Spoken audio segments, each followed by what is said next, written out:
تو یہ جو آیت کریمہ آپ حضرات کے سامنے تلاوت کی ہے، حق تعالیٰ نے اس آیت مبارکہ میں نیک انسان کی روح کو جب قبض کیا جاتا ہے اس منظر کو بیان کیا ہے۔ اللہ ہم سب کو وہ نصیب فرما دے۔ روح کافر کی بھی نکلتی ہے، فاسق فاجر کی بھی نکلتی ہے، مگر میں نے اس کے اوپر بات نہیں کرنی۔ نیک انسان کی روح جب قبض ہوتی ہے تو منظر کیا ہوتا ہے، کیفیت کیا ہوتی ہے، کس طرح اس کی روح کو قبض کیا۔ ابھی ادھر دیکھو، ادھر بس میری طرف، یہ بائیں طرف بڑا یار زور لگا رکھا، دائیں طرف کیوں نہیں آتے؟ ادھر کیا کوئی پرابلم ہے؟ دائیں طرف ان بیلنس کیوں ہو کے بیٹھتے؟ دائیں طرف آ کے بیٹھو، کچھ سارے ادھر پھنس کے بیٹھیں گے، گرمی لگے گی پھر آپ کو۔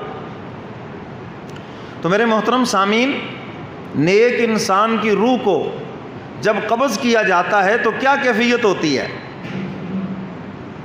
لکھا ہے کہ ملائکہ کی جماعت آتی ہے اور ان کے ہاتھوں میں جنت کے گلدستے ہوتے ہیں، جنت کی خوشبوئیں اور سفید کپڑا، کہہ سکتے ہیں کہ جنت سے لایا ہوا غلاف ہوتا ہے، اور وہ جو دنیا سے رخصت ہونے والا اللہ کا مقبول بندہ اس کے سامنے آ کر وہ جنت کا کپڑا اور جنت کی خوشبو اور جنت کا منظر رکھتے ہیں۔ اس بات کو بیان کرتے ہوئے تو بڑا وقت لگے گا، مگر یہ کام ہوتے ہوئے ایک لمحہ بھی نہیں لگتا۔ بس یہ اسی کو پتہ ہوتا ہے، دوسروں کو کچھ نہیں پتہ۔ اگرچہ بعض کی کیفیت اوپر والوں پر بھی ظاہر ہو جاتی ہے، مسکراہٹ چہرے پہ آ جاتی ہے۔ حضرت ابو ہریرہ رضی اللہ تعالیٰ عنہ کا آخری وقت ہے اور ایسے کھل کھلا کے مسکرا رہے ہیں، ہاں جیسے بندہ کہہ کے لگا کے ہنس، ایسے ہنس رہے ہیں۔ پوچھا بھی کیا بات ہے؟ کہنے لگے ابھی ادھر موت آئے گی اور ادھر اپنے یاروں کے پہلو میں پہنچ جاؤں گا۔ حضور سے بچھڑے ہوئے اتنے سال ہو گئے، تو ادھر جناب موت کا جام پیوں گا اور ادھر حضور کے پاس پہنچ جاؤں گا، مجھے اس بات کی خوشی ہے۔ حضرت عثمان غنی رضی اللہ تعالیٰ عنہ آخری وقت کس طرح تیار ہو کر عمدہ لباس پہن کر عصر کی نماز کے بعد قرآن کی تلاوت کر رہے ہیں اور موت کا انتظار کر رہے ہیں۔ تو میرے محترم سامعین، بعضوں کی کیفیت ظاہر ہو جاتے، وہ بتا دیتے ہیں اوپر والوں کو بھی۔ تو فرمایا کہ جنت کا منظر سامنے رکھا جاتا ہے، اور وہ جو اللہ کا مقبول بندہ ہوتا ہے نا، اس کی روح اس کے جسم میں تڑپنا شروع ہو جاتی ہے، جیسے ایک پرندہ پنجرے میں تڑپتا ہے کہ کب اس کی وہ کھڑکی کھل جائے اور میں کھلی فضا میں اڑ جاؤں۔ چونچ مارتا ہے اس کو، حالانکہ وہاں اس کا کھانے پینے کا سامان ہے، لیکن پھر بھی وہ قید سے نکلنا چاہتا ہے۔ اسی طرح انسان دنیا میں جتنا مرضی خوشحال ہو، دنیا میں جتنی مرضی راحتیں ہوں، آخرت کے مقابلے میں کچھ بھی نہیں ہے۔ تو جب اس کے سامنے جنت کا منظر رکھا جاتا ہے تو روح اندر تڑپنے لگتی ہے کہ کب میں اس جسم سے نکلوں اور جنت کے غلافوں کے اندر لپٹ جاؤں۔ حضرت آگے تشریف لے آئیں، آگے آ جائیں۔ تو روح اندر تڑپنے لگتی ہے۔ تو میرے محترم سامعین، اب وہ جو کیفیت ہوتی ہے وہ تو رخصت ہونے والا ہی اس کو جانتا ہے، دوسرا اوپر والا نہیں جانتا کہ اس کے اندر کیا کیفیت ہے۔ میں نے جمعہ کی گفتگو کے اندر جب شہداء کے فضائل بیان فرمائے، آگے یہاں تشریف لیں، یہ ہمارے حضرت کے بڑے بیٹے ہیں، یہاں تشریف لیں۔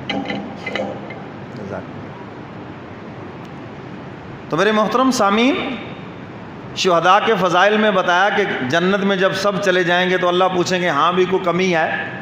یا اللہ کوئی کمی نہیں۔ شہداء آ جائیں گے، عرض کریں گے مولا ہماری خواہش یہ ہے کہ آپ ہمیں دنیا میں بھیجیں، ثم احیا ثم اقتل ثم احیا ثم اقتل، ہم زندہ ہو جائیں پھر تیرے راستے میں شہید ہو جائیں، پھر زندہ ہو جائیں پھر تیرے راستے میں شہید ہو جائیں۔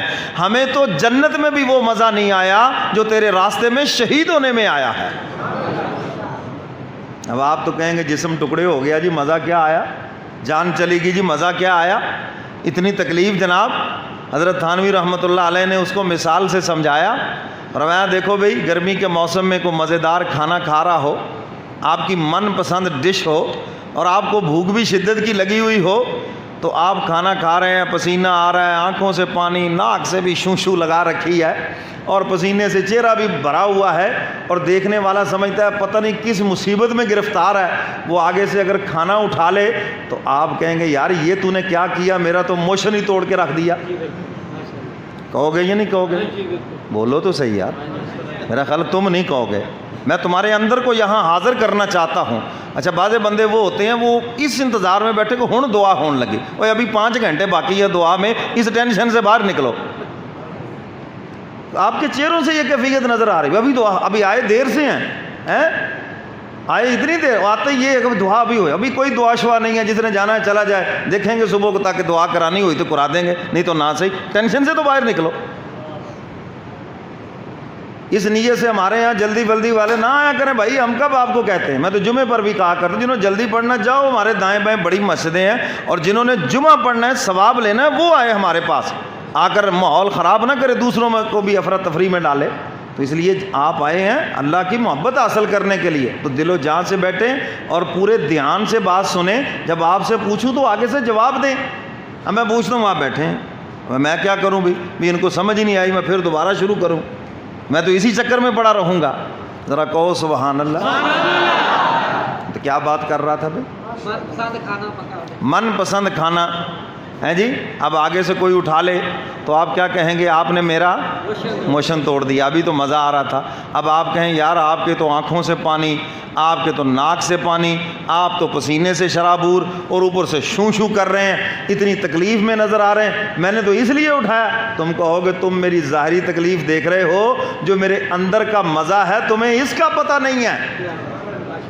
تو یہی شہید کہتے ہیں. تم ہمارے جسم کے ٹکڑے دیکھ رہے ہو، اور جو اندر کی لذت ہے وہ تو شہید ہی جانتا ہے، میں اور آپ نہیں جان سکتے.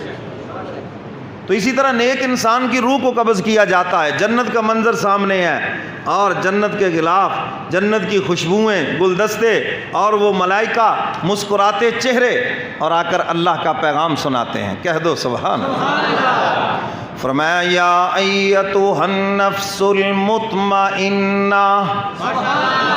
سبحان اللہ. ہاں نکلو نکلو، یہ جو سو رہے ہیں جگا دو ان کو ذرا کہہ کے سبحان اللہ. فرمایا یا ایتھا النفس المطمئنہ،